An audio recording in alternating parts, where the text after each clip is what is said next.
안녕하세요, 선수들. 여러분들의 사회 트레이너, 사회 강사 이재은입니다. 자, 여러분들 2025년 제1회 고졸 검정고시 우리 사회 시험 보느라 고생하셨습니다. 자, 우리 그동안에 또 여러 번 시험을 반복했잖아요. 평이했습니다. 평이하게 그렇게 어렵진 않았는데 그동안에 안 나왔던 부분에서 몇 개가 나왔어요. 그래서 그렇게 중요하게 다루지 않은 부분에서 나름대로 이제 그런 데서 변별력을 조금 확보하려고 노력을 한 것 같아요.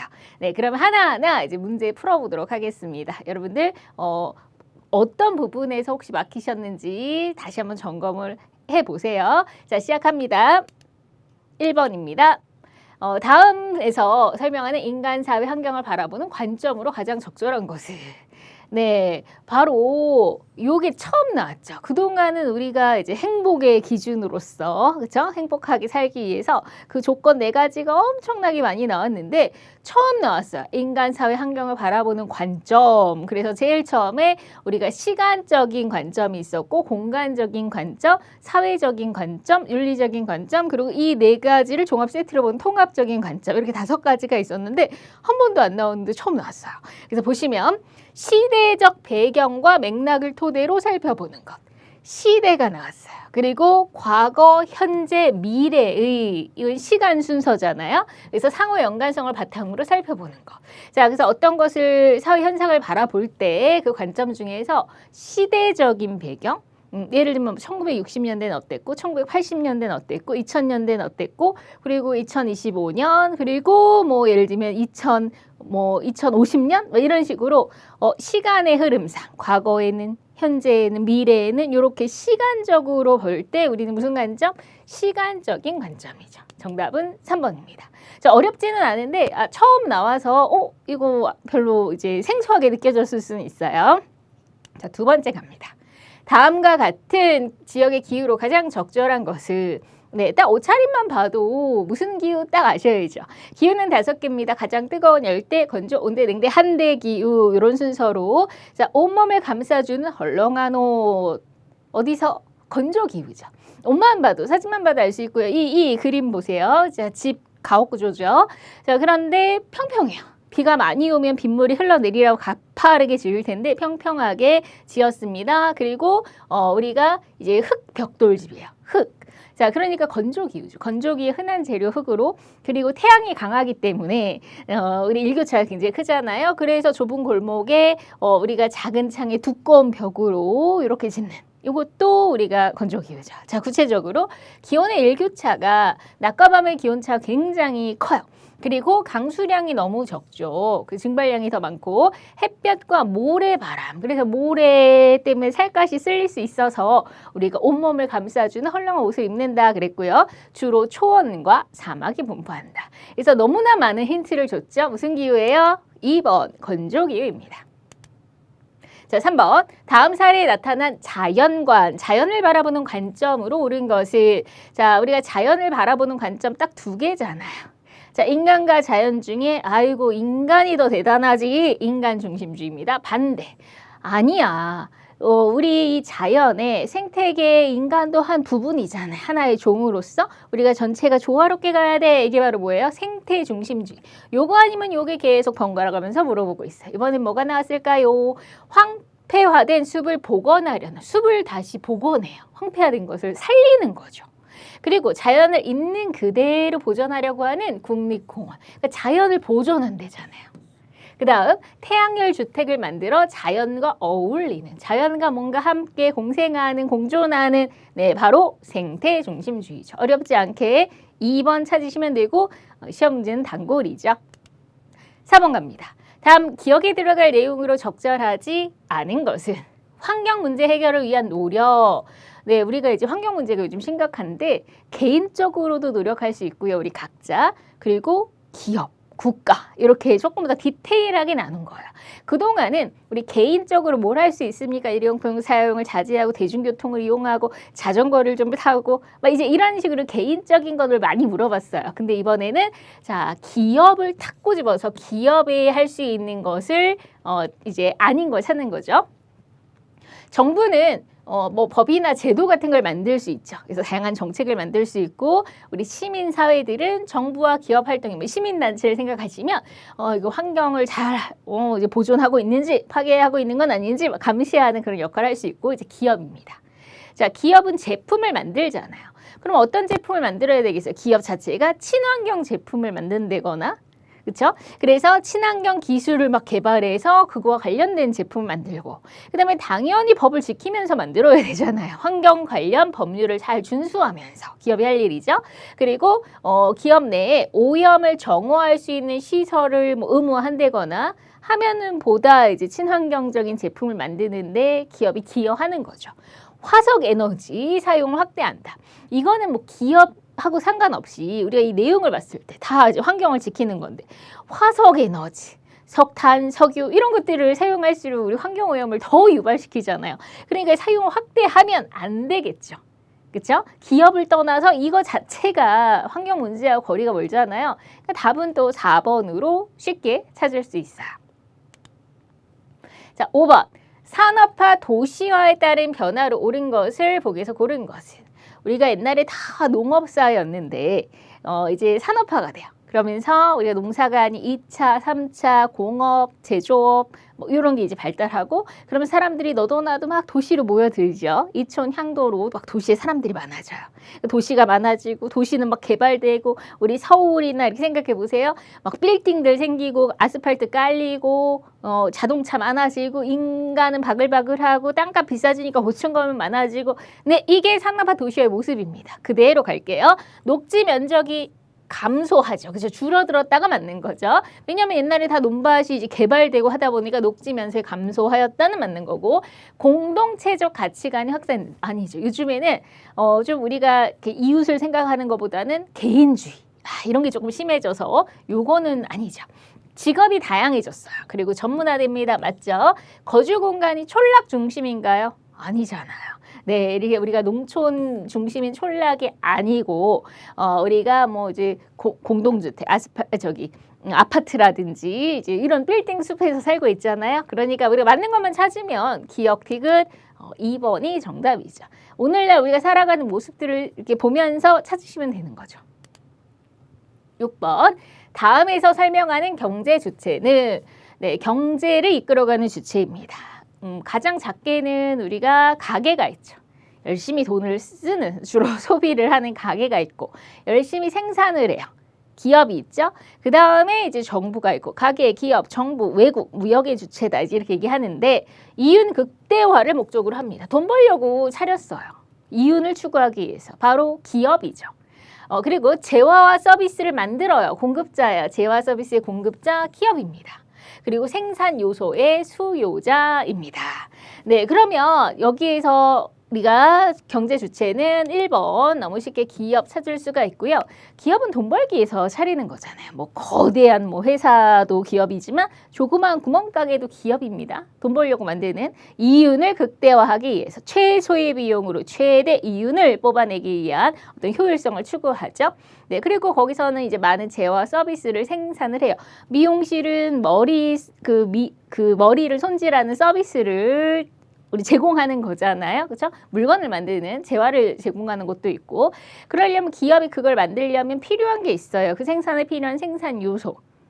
노동, 토지, 자본 이런 거죠. 그래서 노동 같은 경우에는 이제 사람을 고용해야 되는 거고 그다음에 우리가 뭐 월세 내잖아요. 그러니까 어떤 공간이 있어야 되는 거, 소지가 있어야 되는 거고 뭐 돈이 필요하다면 자본을 빌려오기도 하는 거고 그런 것들은 오히려 이제 수요자가 되는 거예요. 생산 요소를 바탕으로 만들어서 그리고 이제 재화 서비스를 공급하고 나중에 직원들 월급도 주고 또 분배 활동도 하고 국가에 세금도 내고 이러면서 기업 활동을 하는 거죠. 그래서 경제 주체는 1번 기업입니다.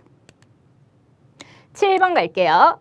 다음 야외 조사의 단계에 해당하는 활동으로 가장 적절한 것은 이건 처음 나왔죠. 네, 이제 교과서 개정되고 처음 나왔는데 우리가 지역 조사 단계예요. 그래서 우리가 살고 있는 지역이 더 이제 뭐 문제점이 뭔가, 그리고 또 계속 우리가 개발되기를 바라잖아요. 여러분이 사는 지역이나 뭐 제가 사는 지역이나 뭔가 그러려면 계속 끊임없이 조사를 해야 되겠죠. 지역 조사를 하고, 네, 거기 문제점 뭔지, 뭐 해결책은 뭐가 있는지, 이제 그러기 위해서 우리가 지역 조사가 필요한 건데요. 자, 그럼 그 단계를 보시면 일단은 그 계획이 있어야 되겠죠. 그래서 조사 주제와 지역을 선정한다. 이게 바로 계획의 단계입니다. 그 다음에 내가 어떤 걸 조사해야 하지 하고 계획을 세웠어요. 그럼 일단 무조건 뛰쳐나가는 게 아니라 내가 어떤 조사하는 그 지역에 대해 사전 조사가 필요하죠. 그게 바로 실내 조사예요. 뭐 책을 찾아본다거나 인터넷을 검색해 본다거나 막 이렇게 자료를 모으는 실내에서, 네, 그래서 이것이 실내 조사입니다. 그 다음에 이제 어느 정도 충분히 실내 조사가 됐어요. 그러면 야외로 직접 나가서 직접 조사하는 거죠. 뭐 주민들을 만나서 면담을 해본다거나 인터뷰 같은 거, 아니면 설문조사를 돌린다거나 사진을 찍어보고 뭐 측량을 해보고, 이건 직접 가서 할 일이죠. 이게 다 야외 조사인 거예요. 그래서 지역 주민을 직접 만났어요. 직접 만나려면 나가야 되잖아요. 그렇죠? 설문조사, 면담 이런 걸 실시하는 건 요게 바로 야외 조사, 요게 맞죠. 우린 야외 조사가 궁금한 거니까요. 자, 그 다음에 이렇게 여러 가지 이제 자료들을 모아서 정리가 필요하잖아요. 그래서 그 지리 정보를 목적에 따라 그래프도 만들고 통계표도 만들고 이렇게 해서 이제 우리가 분석을 하는 거죠. 정리를 하고 마지막에 이제 보고서를 작성하고 발표하고 수집한 자료를 종합해서 지역의 발전 방안을 제시하면서, 네, 마무리를 하는 거죠. 그러면 여기서 야외 조사는 항상 예전부터 요 두 개가 제일 많이 나왔거든요. 실내에서 할 수 있는 거와 야외에서 할 수 있는 거. 야외에는 무조건 내가 직접 가는 거잖아요. 그래서 야외에서 할 수 있는 건 정답은 2번입니다. 그래서 요 문제도 요번에 이제 잘 안 나오던 스타일로 처음 나왔지만 여러분들이 충분히 야외에서 할 수 있는 거 유치해서 맞출 수 있었을 거예요. 자, 그 다음 8번. 헌법이 보장하는 기본권 중 자유권에 해당하는 설명. 이건 뭐 너무 많이 나오는 문제죠. 자, 우리 헌법에서 보장하는 국민의 기본권. 자유권, 평등권, 참정권, 사회권, 청구권. 이렇게 5개 번갈아 가면서 나오는데 또 자유권이 나왔어요. 자, 국가 권력으로부터 간섭받지 간섭하지 마. 나에겐 자유가 있으니까. 간섭받지 않을 권리. 이게 자유권이죠. 그 다음 국가 의사결정에 참여할 수 있다. 내가 참여할 거야. 국민투표, 뭐 선거, 공무단위권 이렇게 참여할 수 있죠. 이건 참정권입니다. 정치에 참여하는 권리. 자, 침해당한, 내 권리가 침해당했으면 가만히 있으면 안 되죠. 내 권리 되찾아야죠. 그래서 그 권리를, 기본권의 그 구제를 청구할 수 있는, 말 그대로 청구권. 그래서 뭐 재판 청구권, 청원권 이런 게 여기에 해당하죠. 국가의 인간다운 생활의 보장을 요구할 수 있는 최소한의 인간다운 삶을 보장한다. 사회권이죠. 자, 그러면 우리 맞는 것은 1번이 정답입니다. 9번. 자, 노동권인데요. 우리 노동권은 사실은 이제 노동자는 사회적인 약자로서 노동 3권, 근로 3권. 이게 진짜 시험 문제 많이 나왔죠. 단결권, 단체 교섭권, 단체 행동권. 이게 제일 많이 나왔는데, 자, 드디어 청소년 노동권이 나왔어요. 청소년 노동권은 근데 이제 그동안 별로 안 나왔어요. 네, 그래서 이제는 낼 때 이제 거의 다 낸 거죠. 구석구석 중요한 걸. 그러니까 안 내본 거를 지금 막 끄집어서 내고 있는 게 보여요. 그죠? 그래서 그동안 안 나왔던 게 이번 시험에 좀 나오고 있다라는 거 느껴지시죠? 청소년입니다. 자, 청소년은 성인보다는 아직 어리잖아요. 그래서 우리가 조금 더 강한 보호를 해줍니다. 네, 그래서 뭐 근로시간도 조금 성인에 비해서 더 적고요. 그다음에 월급은 당연히 최저임금제 성인과 동일하게 보장받아요. 뭐 어리다고 돈을 더 조금 주지 않습니다. 최저임금 똑같이 적용받고요. 그다음에 당연히 근로자로서 근로계약서는 무조건 작성해야 하는 겁니다. 기본적으로. 그리고 최저임금의 적용을 받을 수 있습니다. 틀렸고, 그다음에 위험한 일이나 유해한 업종에서는 청소년이기 때문에 당연히 일을 할 수가 없죠. 위험한 곳에서 일 시키지 않아요. 유해한 뭐 술집 이런 데서 일 시키면 안 되잖아요. 그렇죠? 자, 임금은 부모 또는 법정 대리인에게 지급해야 된다. 아니요. 본인이 직접 청구하고 본인이 받죠. 네, 내가 이랬잖아요. 그럼 내가 직접 청구하고 내가 받는 거죠. 그래서 이걸 뭐 청소년이라고 부모나 법정 대리인에게 지급해야 되는 거 아닙니다. 네, 그래서 기역과 디귿 정답은 2번이 정답이 되죠. 그래서 청소년은 어떤 보호를 받는지 이걸 구체적으로 잘 기억하고 있었다면 이 문제 충분히 풀 수 있는 문제였어요. 자, 10번 갈게요. 다음 기억에 들어갈 용어는 인간은 무한한 욕구가 있죠. 끊임없이 뭔가 이거 갖고 싶고 막 이렇게 욕구가 끊임없는데 근데 자원은 상대적으로 무한하지가 않죠. 그렇죠? 네, 알라딘 요술 램프라도 있으면 참 좋겠는데 그렇지 않잖아요. 네, 그래서 예를 들면 내가 갖고 싶은 건 엄청 많은데 주머니 사정은 한계가 있다는 거예요. 그러니까 내가 막 다 살 수 없고 고민해야죠. 그래서 내가 그러면 갖고 싶은 건 많지만 내 주머니 사정을 생각해서 선택을 해야죠. 그렇죠? 자, 그래서 우리가 자원은 희소합니다. 무한한 욕구는 무한하지만 자원은 부족하다. 이것을 자원의 희소성이라고 해요. 그래서 희소하기 때문에 우리는 뭐가 필요해요? 끊임없는 선택을 해야 됩니다. 어쩔 수 없어요. 다 할 수 없잖아요. 그래서 선택을 해야 되고 우선순위를 정해서 그래서 그 선택을 잘해야죠. 그게 바로 합리적 선택입니다. 경제에서. 그럼 여기에 들어갈 말 자원의 희소성이라고 하는 경제 용어. 정답은 4번이죠. 11번 정보화. 이번엔 정보화로 인한 생활의 그 변화를 볼게요. 자, 이것도 뭐 여러 번 나왔는데 우리는 이제 IT 강국 정보화 시대에 살고 있어요. 그래서 너무 편리하죠. 뭐 컴퓨터, 스마트폰, 인터넷 이런 걸로 정말 세상이 빠르게 바뀌고 너무나 편리합니다. 자, 그걸 찾아볼게요. 가상 공간. 우리가 사이버 공간에서 정보 교류를 활발하게 하죠. 감소하는 게 아니라 점점 더 많이 하죠. 자, 온라인 상점을 통해서 우리가 전자상거래, 쇼핑 같은 거 하잖아요. 물건 구매는 훨씬 더 증가합니다. 직접 안 가고 인터넷에서 구매하는. 자, 원격 교육, 이렇게 사이버 교육이 가능해요. 그리고 전자행정 서비스. 네, 저도 이제 동사무소 굳이 안 가고 주민센터 안 가고 집에서 그냥 필요한 서류 뽑기도 하죠. 뭐 주민등록번호라든지 이런 거. 그래서 행정 서비스는 오히려 증가했죠. 축소가 아니라. 자, 재택근무 많아졌고요. 화상회의를 통해서 업무가 굉장히 활성화되고 있습니다. 맞죠? 자, 그러면 니은과 리을 정답은 3번이 정답이네요. 자, 12번. 다음 상황을 배경으로 해서 등장한 경제체제는 네. 자, 우리 경제체제에 변천사가 있었어요. 네, 산업혁명 전에는 살짝 이제 공장이 들어서기 전에 우리가 중상주의 경제정책 뭐 이러면서 약간의 우리가 이제 상공업이 조금 발달하긴 했지만 이제 본격적으로 산업혁명으로 산업자본주의가 등장하죠. 그러니까 상업자본주의에서 산업자본주의로. 네, 그래서 그때는 막 애덤 스미스가 자유를 줘라. 그러면 막 다 국가는 부자가 될 거야. 북부론 막 이러면서 네, 그랬던 시기가 있죠. 그게 바로 산업자본주의입니다. 산업자본주의가 지금은 안 나와 있어요. 네, 근데 이제 그 자유방임주의가 이제 산업자본주의 시대죠. 산업자본주의. 자, 근데 애덤 스미스가 그렇게 되면 다 국가 부자 될 거라 했는데 웬걸 문제가 생겼어요. 바로 세계 대공황이 생기면서 그래서 경제가 한번 휘청하죠. 세계 경제 휘청. 네, 그러면서 이제 자본주의 수정을 가합니다. 네, 그래서 이제 뉴딜 정책 막 이런 게 나오고 이제 자본주의의 수정을 가해서 국가가 그동안은 자유만을 주고 간섭을 안 했는데 아니야, 이제 국가가 조금 간섭을 해야 될 것 같아. 국가가 조금 필요하면 나서야 될 것 같아. 그게 뭐예요? 바로 수정 자본주의죠. 그래서 자본주의가 수정됐다. 수정 자본주의가 등장을 해요. 네, 그 다음에 이렇게 국가가 이제 막 많이 나서는데 이제 또 이러면 좋을 줄 알았어요. 근데 웬걸 또 한 번 경제가 휘청하는 1970년대 우리가 또 한 번 경제 위기가 와요. 그게 바로 석유 파동, 오일 쇼크가 오는 거죠. 세계적으로 그때 중동에서 전쟁을 많이 하고 석유 가격이 막 오르면서 세계 물가가 오르면서 막 이런 이제 경기 침체가 옵니다. 자, 그래서 아니야, 이제는 국가가 너무 지나치게 간섭했나 봐. 국가의 간섭을 줄여 다시 신자유주의. 그래서 신자유주의 바람이 불죠. 자, 그러면 여기서 볼게요. 자, 지금 시험 문제는 산업자본주의, 바로 이 수정자본주의, 신자유주의 이 세 가지가 가장 많이 나와요. 번갈아 가면서 나오는데 이번에 뭐가 나왔을까요? 1970년대 석유 파동으로 인한 스태그플레이션이 발생했다. 물가도 오르면서 경기가 침체하는 인플레이션과 또 우리 경기 침체, 이게 이제 두 가지 악조건이 발생하는 거, 이걸 스태그플레이션이라고 하죠.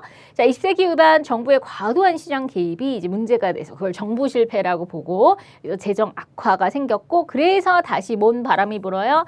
다시 자유를, 새로운 자유를, 그래서 4번 신자유주의가 나오는 거죠. 이번에는 신자유주의를 물어본 거예요.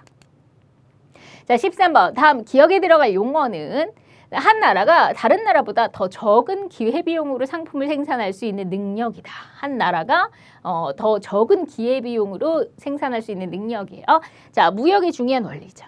자, 누가 잘하나. 자, 무역을 할 때 당연히 잘하는 걸 무역을 하는 거잖아요. 그렇죠? 자, 상대적으로 더 잘하는 거. 그것을 전문화, 특화해서 우리가 거래하는 것. 이것이 뭐죠? 비교 우위라고 하죠. 비교 우위. 그래서 두 나라가 예를 들면 자, 우리 한국이랑 자, 아프리카의 어떤 가난한 후진국의 나라라고 해볼게요. 자, 그러면 우리가 이제 반도체, 예를 들면 반도체. 자, 한국이랑 아프리카랑 누가 더 반도체를 잘 만들겠어요? 우리가 더 잘 만들겠죠. 그렇죠? 자, 그 다음에 우리가 농업을 한다고 해볼게요. 농업도 우리가 더 잘해서 더 잘할 수도 있어요. 네, 그러면 보세요. 자, 아프리카보다 한국은 반도체도 잘하고 농업도 잘하고 둘 다 잘할 수 있는데, 자, 근데 더 경제성을 따져보는 거죠. 둘 다 잘하지만 더 잘하고 더 이익을 만드는 거, 더 큰 부가가치를 만드는 거 반도체잖아요. 그러면 우리가 둘 다 잘하면서 막 두 개의 시간을 막 허비하느니 반도체에 집중하고 농업은 너네가 해. 네, 그래서 우리는 반도체에 집중, 얘는 농업에 집중. 그래서 우리는 반도체 수출하고 얘는 농업과 관련된 농산물 수출하고. 그래서 서로 상호 거래하면 둘 다에게 이익이다. 네, 이것이 비교 우위죠. 그래서 무역의 중요한 원리가 되는 거죠. 그래서 정답은 2번입니다. 그래서 더 누가 잘하나 했을 때 더 잘할 수 있는 걸 전문화하는 거예요. 얘가 다 잘할 수 있어도 그 중에서 더 괜찮은 거, 더 수익 높은 걸 특화하는 거, 전문화해서 교역하는 거, 이것을 비교 우위라고 합니다. 네, 정답은 2번이에요. 자, 14번. 다음 중 금융자산의 일반적인 특징으로 가장 적절한 것은 금융자산. 우리 자산에 실물자산과 금융자산이 있잖아요. 자, 금융자산은 뭐 현금도 되고 그다음에 뭐 주식, 채권, 뭐 이런 거 모두가 이제 금융자산, 은행에 들어간 예금 이런 게 다 금융자산이죠. 자, 그러면 이런 게 조금 더 이제 고차원적인 문제죠. 단순하게 딱 이렇게 질문하고 용어 딱 이렇게 간단하게 물어보는 게 아니라 전반적인 특징을 한꺼번에 물어보는. 이게 조금 더 차원이 있는 문제입니다. 자, 그러면 우리 예금, 뭐 적금, 채권, 주식 이렇게 전부 다 금융자산에 들어가는데 우리가 이제 투자할 때는 계란을 한 바구니에 담지 말라 해서 우리가 이제 투자의 3원칙이 있었잖아요. 자산관리 3원칙. 일단 안전해야죠. 안전성, 그리고 수익이 얼마나 나는가, 수익성, 그리고 급할 때는 현금화할 수 있는지 환금성, 유동성이라고 하죠. 이 세 가지. 자, 그러면 가장 안전한 건 은행에다 넣는 게 가장 안전하죠. 언제든 찾을 수 있으니까 예금 또 적금이 다 은행에다 맡기는 거죠. 예금, 적금. 그 다음에 이제 가장 수익은 높을 수 있는데 가장 높은 수익이 있지만 가장 또 낮아질 수도 있죠. 그래서 굉장히 위험하기도 하고 수익성 높은 주식이 있습니다. 그리고 채권은 그 예금과 주식 사이의 성격이에요. 딱 중간의 성격입니다. 자, 그러면 우리가 주식 같은 경우에는 뭐예요? 기업이 투자금을 받는 거예요. 네, 그러면서 이 투자금을 위해서 우리가 그 증표를 주는 거고요. 그 나중에 이제 주식 같은 경우에는 내가 주식을 샀는데 팔아요. 팔았을 때 내가 1,000원에 샀는데 2,000원에 팔았다. 그럼 1,000원이나 남기는 거죠. 2배로. 이렇게 시세 차익을 노리는 거죠. 그리고 주기적으로 내가 산 그 회사에서 배당금이 나올 수 있어요. 내가 주식이 있다면. 그래서 두 가지 시세 차익과 배당 수익을 얻을 수 있는 거. 네, 그래서 주식은 이 투자한 사람이 배당 수익 또는 시세 차익을 얻을 수 있는 자산이다. 이게 맞는 거죠. 그렇죠? 자, 그 다음에 여기 하나씩 볼게요. 예금은 원금 손실의 위험성이 가장 높다. 아니요, 가장 위험한 게 아니라 가장 안전하죠. 예금이. 그리고 적금도 마찬가지. 자금 조달을 목적으로 회사가 발행하는 증권 아니죠. 네, 회사가 발행하는 증권이 아니고 적금도 이제 은행에다가 우리가 뭐 정기적으로 할 수도 있고, 네, 그래서 매달 이렇게 꾸준하게 적금을 넣을 수도 있고, 아예 그냥 예금을 이렇게 맡길 수도 있는 거잖아요. 그래서 우리가 요건 틀렸고, 그다음에 채권은요. 채권은 회사에서도 발행할 수 있고요. 그다음에 우리가 정부, 뭐 지방자치단체에서도 발행할 수 있고, 채권의 개념은 돈을 빌려주는 개념이에요. 그래서 이제 그 돈을 빌려주는 개념이고, 그러면 나중에 돈을 돌려받을 때 이자를 수익을 주겠죠. 이자 수익. 그리고 중간에 채권을 팔 때도 채권이 값이 오를 수 있어요. 그럼 오를 때 팔면 이제 약간 시세 차익을 누릴 수가 있죠. 그래서 이자와 시세 차익을 노리는 게 이제 채권이고요. 은행은 완전히 이자를 위해서 이자 받기로 하고 우리가 돈을 맡기는 거잖아요. 그래서 채권은 정부나 공공기관에서 발행할 수 없다가 아니라 발행할 수가 있지요. 네, 그래서 이 디테일하게 설명을 잘 보면 딱 맞는 내용은 4번. 주식에 관련된 것만 정답입니다. 자, 15번. 다음 기억에 들어갈 내용으로 옳은 것은 국가가 생활 유지 능력이 없거나 생활이 어려운 국민의 최저 생활을 보장하고 자립을 지원하는 제도가 공공부조죠. 네, 그럼 공공부조 나왔으면 이거 사회복지제도구나. 사회복지제도에는 자, 소득이 있는 사람이 어느 정도 내야 돼요. 돈을 내야 돼요. 반드시. 자, 그렇게 가입하는 사회보험이 있고요. 그다음에 경제적으로 어려워요. 그래서 국가가 전액 지원해주는 공공부조가 있죠. 그다음에 서비스로 지원해주는 사회 서비스가 있고요. 이거 사회복지제도 이 세 가지도 정말 단골인데 이번엔 공공부조 쪽에서 나온 거예요. 자, 그럼 공공부조는 생계가 어렵습니다. 국가가 지원해줘요. 그 중에 종류가 뭘까? 종류 찾아라 이거죠, 결국에는. 여러분 국민연금, 국민건강보험, 고용보험, 뭐 산재보험 이런 거 전부 다 사회보험이잖아요. 이 세 가지는 사회보험이야. 이 세 가지는 사회보험. 1, 2, 3번은 그러면 국민기초생활보장제, 기초생활을 위해서 국가가 지원해준 이것이 바로 공공부조죠. 정답은 4번입니다. 자, 16번. 다음에 설명하는 문화권으로 옳은 것은 이 문화권도 뭐 맨날 나오죠. 문화권 내기가 너무 좋은 게 세 개의 문화권 딱 10개가 있잖아요. 그 10개를 번갈아 가면서 왔다 갔다. 네, 그래서 이번에는 또 뭐가 나왔을까 보시면 되죠. 오스트레일리아, 뉴질랜드, 태평양의 여러 섬들. 자, 일단 오스트레일리아와 뉴질랜드가 어디 있는지 알면 끝났어. 게임 끝났어요. 오스트레일리아, 뉴질랜드는 오세아니아죠. 오세아니아. 그럼 이 나라 이름만 봐도 오세아니아. 북극은 아닌데, 아프리카도 아닌데, 그렇죠? 아메리카도 아닌데. 예, 아메리카는 이제 우리가 앵글로 아메리카, 라틴 아메리카 있지만 어쨌건 아메리카는 아니잖아요. 그러면 이 나라 이름만 맞췄어도 알았어도 오세아니아 쉽게 찾았고요. 자, 그 다음에 오스트레일리아, 뉴질랜드가 왕년에 다 영국이 식민지였어요. 그렇기 때문에 영국 중심의 유럽 문화가 퍼져서 영국이 영어를 쓰잖아요. 그리고 교회를 많이 다니거든요. 개신교. 그래서 여기도 우리 영어와 개신교 신자가 많습니다. 네, 그리고 이제 우리가 6대6 중에서 가장 인구가 적은, 땅덩이는 엄청 넓고 인구는 적은 그 오세아니아잖아요. 그래서 지리적으로 다른 대륙들과 좀 동떨어져 있고 인구는 적고 그리고 자원이 많잖아요. 그래서 땅덩이는 넓고 자원은 많고 막 그래서 기업적인 농업과 기업적인 목축업을 하는 오스트레일리아입니다. 뉴질랜드, 오세아니아 문화권. 정답은 4번입니다. 17번. 다음 중에서 힌두교의 일반적인 특징. 자, 이번 종교 문제야, 종교. 네, 종교에서는 크리스트교, 불교, 이슬람교, 그리고 힌두교 이렇게 네 가지가 잘 나오는데 이번에 힌두교가 나왔어요. 힌두교는 어느 사람들이 많이 믿어요? 인도 사람들이, 인도 사람들이 많이 믿어요. 힌두교는 다신교입니다. 여러 신을 섬기고요. 힌두교는 그 겐지스 강을 굉장히 신성하게 생각하죠. 그래서 사람들이 그 겐지스 강에서 목욕을 하고 시체를 떠내려 보내고 막 이제 이래요. 자, 그리고 힌두교는 이 고기를 먹지 않죠. 소고기를 먹지 않아요. 왜요? 소를 신성하게 생각해요. 그래서 소한테 함부로 할 수가 없기 때문에 소고기를 먹지 않는 그런 문화가 바로 인도의 힌두교입니다. 자, 유일신 아니에요. 다신교. 유일신은 이제 알라신이나 하나님을 믿는 이슬람교나 우리 그리스교가 유일신이고요. 메카, 성지가 메카예요. 성지 순례도 하잖아요. 이슬람교죠. 이건 이슬람교 아니고요. 소를 신성시해서 소고기를 먹지 않는다. 이것만 알아도 힌두교는 쉽게 맞히죠. 대표적인 종교 근간으로 우리가 십자가 하면은 그리스교잖아요. 그렇죠? 교회나 성당의 그 십자가 생각하시면 네, 그러면 힌두교는 정답 3번입니다. 18번. 다음 기억린에 들어갈 문화 병동의 양상. 이것도 뭐 너무 많이 나오죠.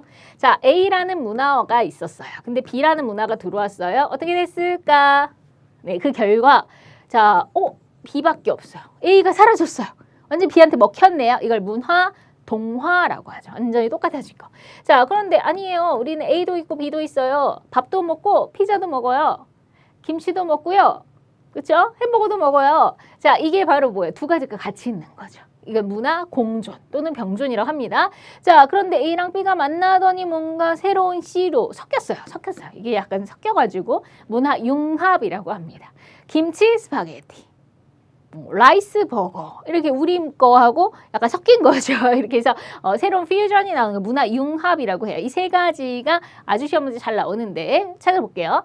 자, 전통적인 한옥 구조물에 서양의 건축 양식을 결합한 새로운 모습의 성당이 탄생했대요. 두 가지가 약간 섞였네요. 전통의 서양의 건축이 있는 약간 짬뽕된 성당. 네. 그러면 이제 문화 융합이죠. 섞였어요. 자, 그러면 니은 먼저 볼게요. 또 라틴 아메리카 지역 원주민들이 자신들의 언어 대신에 그들의 식민지변 에스파냐나 포르투갈 언어를 사용하는 것. 자, 라틴 아메리카에서 자기 원주민들이 자기 언어 대신에 자기 언어는 안 쓰고 이제 에스파냐나 포르투갈 언어를 대부분 쓰죠.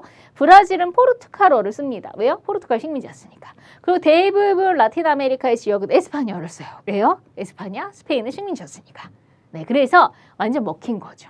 문화 동화라고 하죠. 문화 동화. 자, 그러면 여러분 보세요. 만약에 확실하게 문화 융합, 문화 동화 알았으면 다 바로 가는 거고, 이것도 이제 약간 이제 짱구를 굴려서 이거 약간 기억이 아리까리한데 근데 니은 너무 문화 동화 확실해요. 그렇죠? 이거 완전히 똑같아졌잖아요. 완전히 자기 거는 사라지고, 그럼 확실한 문화 동화부터 먼저 찾으면 답이 그래서 3번밖에 없죠. 그렇죠? 그렇게 아리까리 할 때는 더 확실한 것부터 답으로 가시자고요. 자, 그래서 문화 융합, 문화 동화. 이 지금 새로 전통과 서양식이 새롭게 퓨전된 건 문화 융합이 맞는 거고요. 정답은 3번입니다. 19번. 대화 속에서 을의 입장에 해당하는 문화의 태도 볼게요. 을을 볼게요. 을. 얘가 중요한 거예요. 자, 외국에 갔더니 손으로 음식을 막 먹더라. 젓가락이나 포크를 쓰지 않고 참 비위생적이야. 더러워. 막 지금 이렇게 비하하고 있잖아요. 어떻게 손으로 음식을 먹을 수가 있어? 막 이러면서 자기 기준으로 일단 다른 문화를 낮게 보는 거죠. 뭐 비위생적이야. 막 이렇게. 자, 그러면 상대 문화를 낮게 보는 거. 그러니까 자기 기준으로에서는 자기가 더 옳은 거죠. 이건 자문화 중심주의. 갑은 자문화 중심주의. 그랬더니 이제 을 친구가 야, 그 나라는 손으로 먹는 것이 오랜 전통이고 위생적으로 먹을 수도 있는 방법도 갖춰져 있어. 손으로 먹어도 위생적으로 깨끗하게 이렇게 먹는 방법이 있겠지. 그 나라의 문화야. 이해해주고 있어요. 네, 뭐 인도나 이런 나라들이 옛날에부터 이제 오른손으로 이제 밥을 먹고 이런 문화가 있죠. 그 사회의 맥락과 환경을 고려해서 문화를 이해해야 돼. 그 나름 역사가 있고 그 걔네 문화를 낮게 볼 게 아니라 그 다 이유가 있고 그것도 위생적인 방법도 다 있고 이해해주고 있어요. 문화 상대주의죠. 네, 그래서 이 친구는 문화 상대주의. 정답은 2번입니다. 네, 그래서 문화라고 하는 건 우열은 없어요. 그래서 막 뭐 누가 잘났고 못났고 이러지 않고, 자, 대신 물론 기준이 있죠. 인류의 그 보편적 가치, 인간적 norm성 이런 걸 훼손하지 않는 범위 내에서 우리가 얼마든지 이제 그런 것만 훼손하지 않는다면 객관적으로 이해할 수 있는 가장 좋은 태도는 문화 상대주의입니다. 정답은 2번이에요. 자, 20번. 다음 중 다문화 사회의 갈등 해결을 위한 노력으로 적절하지 않은 것을. 자, 요즘 이제 다문화 사회에 너무 다양한 문화가 있다 보니까 좀 갈등도 있기도 하죠. 자, 이걸 잘 해결해야 되겠는데, 자, 그러면 우리가 다양성의 시대에 다양함을 인정해야죠. 그래서 조금 열린 마음, 관용의 자세, 문화 상대주의 태도, 우리 잘났고 니네 잘났고 막 이렇게 하다 보면 싸움 나는 거잖아요. 그렇죠? 그래서 자문화 중심주의나 문화 사대주의 이런 건 다 버리는 게 좋죠. 그래서 소수 문화라고 배척하면은 더 갈등 조장되죠. 소수 문화도 존중해주고, 그리고 다문화 교육도 좀 해주고, 법과 제도적 지원도 좀 확대하고, 다양한 문화를 이해하고 존중하는 태도도 필요하고, 우리가 개인적으로 의식적인 태도도 변화도 필요하고, 국가 차원에서 법과 제도적인 것도 필요하고, 그래서 우리가 올바르지 못한 건 1번이 정답이죠. 자, 21번. 다음 기억에 들어갈 용어로 가장 적절한 것. 브랜드 개발을 통해서 우리가 이 전략을 세워보자. 무슨 전략? 자, 지역이 가진 특성을 어떤 특정 지역이에요. 자, 그러면 상징물. 뭐 그 지역의 어떤 상징물, 뉴욕 하면은 자유신상 이런 것처럼 이거는 약간 랜드마크? 아니면 그 디자인으로 만들어 지역의 이미지를 강화해요. 네, 그래서 그 지역의 어떤 것들을 이미지를 강화하고 해서 그 지역을 홍보할 수 있는 그런 것들이 우리가 장소 마케팅이 되잖아요. 지리적 특성을 반영한 상품이 해당 지역에서 생산, 가공되었음을 표시해서 우수성을 인증해요. 예를 들면 보성 녹차, 순창 고추장, 횡성 한우, 뭐 이천 쌀, 그러면 그 지역의 그 특산물 인정해서 완전 이걸 지리적 표시제라고 하죠. 이런 식으로 그 지역을 더 알릴 수가 있어요. 그래서 세계화 시대에 우리의 어떤 지역을 더 홍보를 잘해서 세계적인 지역으로 만드는 거, 이 전략을 지역화라고 하죠. 그래서 이게 전부 다 지역화 전략입니다. 세계화에 또 우리가 지역화까지 이 용어를 아셔야죠. 정답은 4번입니다. 22번. 다음에서 설명하는 국제사회의 행위 주체는 국제사회 이끌어간 행위 주체도 시험 문제 굉장히 잘 나와요. 번갈아 가면서 나오는데 이번엔 뭐가 나왔을까 보세요. 국제사회를 구성하는 가장 기본 중에 기본 국가죠. 네, 대한민국, 미국, 뭐 영국, 중국, 일본 이렇게 하나 이 국제사회 이끌어가는 가장 기본 국가죠. 그래서 국가는 당연히 일단 땅이 있어야 될 거고 영토, 그리고 그 안에 누가 있어야 돼? 국민이 살아야겠죠. 아무도 없는데 국가라고 하고 웃기잖아요. 그리고 주인된 권리인 주권, 이 국가의 3요소죠. 일정한 영역과 국민을 바탕으로 주권을 가진 집단 국가입니다. 정답은 1번이죠. 그래서 국가 이외에도 우리가 이제 정부 간의 기구, 그다음 이제 정부 간 기구가 있고 그다음 국제 비정부 기구가 있죠. 네, 이런 것들이 이제 국제사회 행위 주체입니다. 국제연합, 비정부 기구, 뭐 다국적 기업 다 국제사회 행위 주체가 될 수 있는데 기본은 1번이라는 거죠.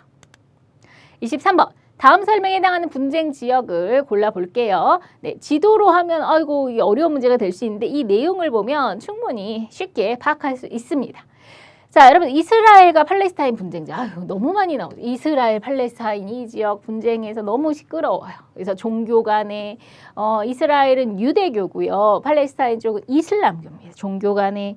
그 다음에 우리가 또 민족 간에. 그래서 민족 간에 유대교를 믿는 유대인들과 그 다음 팔레스타인은 아랍인들. 그래서 이 역사적으로 오랫동안 이런 민족과 종교 간의 이런 갈등이 오래되고 있죠. 자, 이 지역을 찾는 거예요. 그러면 여기는 영국 쪽이고요. 여기는 아프리카입니다. 그리고 여기는 여기 정도는 아셔야죠. 이거 인도예요. 자, 인도하고 파키스탄이 엄청 시끄럽잖아요. 바로 카슈미르 분쟁. 그리고 여기가 바로 이스라엘 팔레스타인 분쟁입니다. 그래서 여기 카슈미르하고 이스라엘 팔레스타인이 분쟁 지역이 시험 문제 제일 많이 나오잖아요. 그래서 적어도 이 2개 정도는 기억하고 있으시고요. 자, 그래서 이거는 지도를 찾는 거예요. 근데 이제 여기까지는 아는데 지도는 모르겠어라고 해서 이제 혹시라도 틀렸을 수 있는데 그래서 이런 대표적인 분쟁 지역은 이게 지도에서 좀 파악을 해주세요. 그래서 정답은 2번이 정답입니다. 24번. 다음 기억에 들어갈 용어로 가장 적절한 것은 자, 각국은 사망률은 낮아졌지만 출생률이 여전히 높아서 인구가 급격하게 증가해요. 사람이 많이 태어나는 거죠. 자, 그럼 그 많은 아이들을 감당하기 힘들어서 식량이 부족하고 자원이 부족해요. 빈곤 문제, 기아, 빈곤. 이거 어느 지역의 문제예요? 자, 지금 인구 문제인데 여러분들 보세요. 지금까지 맨날 나왔던 거 뭐냐면 저출산 고령화예요. 그렇죠? 우리가 거의 매번 나오죠. 너무 요즘에 애를 안 낳아서 심각해. 그리고 고령화. 네, 이거 맨날 이거 선진국의 문제고 우리나라의 문제입니다. 그래서 맨날 그것만 나와서 저출산 고령화 이제 너무 지겨웠나 봐. 그래서 이번에는 반대로 개발도상국의 문제가 나왔어요. 네, 근데 개발도상국은 반대로 여전히 애를 많이 낳는데 애를 많이 낳고 잘 먹여 살리면 문제가 없는데 가난한 국가에서 애만 많이 낳으니까 감당이 안 되는 거야. 그래서 식량은 부족하니까 애들 뭐 굶기고 기아 문제, 빈곤, 그리고 경제 수준이 낮으니까 그러니까 그 부양할 수 있는 능력이 아직 부족한 거죠. 그러니까 이게 이제 심각한 문제가 되는 거죠. 그래서 여전히 우리 개발도상국은 저출산 고령화가 아니라 반대로 이 초고령 이거 다 선진국의 문제잖아요. 인구가 너무 많다는 게 문제죠. 네, 인구가 많고 그걸 먹여 살릴 수 있는 힘이 없으니까. 그래서 여기의 대책은 출산을 좀 앞으로 줄여야 될 거고요. 개발도상국은 그러면서 경제는 키워야죠. 왜냐하면 경제가 발전해야 또 인구를 부양할 수 있는 능력이 생기니까요. 네, 그래서 정답은 3번입니다. 그래서 이번 시험에는 뭔가 여러분들이 그냥 안 냈던 걸 내려는 시도가 보입니다. 자, 25번 마지막입니다. 다음에서 설명하는 자원으로 옳은 것을 네, 이거는 뭐 너무 많이 나오는 문제죠. 석탄, 석유, 천연가스, 바로 에너지 자원 이 세 가지 중에서 이번에는요 뭐가 나왔을까요? 냉동, 액화 기술로 수송선의 개발로 소비량이 증가했습니다. 네, 그래서 계속 증가하는 추세고 가정용, 산업용 연료로 사용되는 비율이 높으며 다른 화석 연료에 비해서 연소 시 대기오염 물질의 배출량이 적은 청정, 깨끗한 에너지라는 거죠. 깨끗해요. 청정에너지, 천연가스죠. 가스. 네, 그래서 우리가 석탄이나 석유에 비해서 대기오염 물질이 적은 편이고 그 다음에 이게 가스는 기체잖아요. 그 기체를 액화, 냉동 액화하는 기술로 훨씬 더 이제 수송하거나 이렇게 우리가 하기가 좋아진 거죠. 이동하기가. 그래서 정답은 4번 천연가스입니다. 네. 이렇게 해서 우리 25문제 모두 풀어보셨습니다. 자, 여러분들 난이도가 딱 느낌 오시지만 그렇게 어렵진 않아요. 그동안 우리가 너무 많이 다뤘던 주제인데 의외로 우리가 별로 안 다뤘던 그런 그동안 안 나왔던 부분이라 조금 무시했거나 소홀해서 거기서 실수가 혹시라도 있었을 수 있을 것 같아요. 근데 그런 것만 조심하면 되고요. 이제 감 오셨죠? 앞으로도 그동안 낸 게 너무 많기 때문에 안 낸 거를 내려는 그런 노력들을 나름대로 이 출제자들이 하실 것 같아요. 그런 부분들을 놓치지 않으시면 충분히 고득점 맞으실 수 있습니다. 여러분 너무너무 수고하셨고요. 또 우리 다음에 좋은 강의로 만나 뵐게요. 여러분들 화이팅!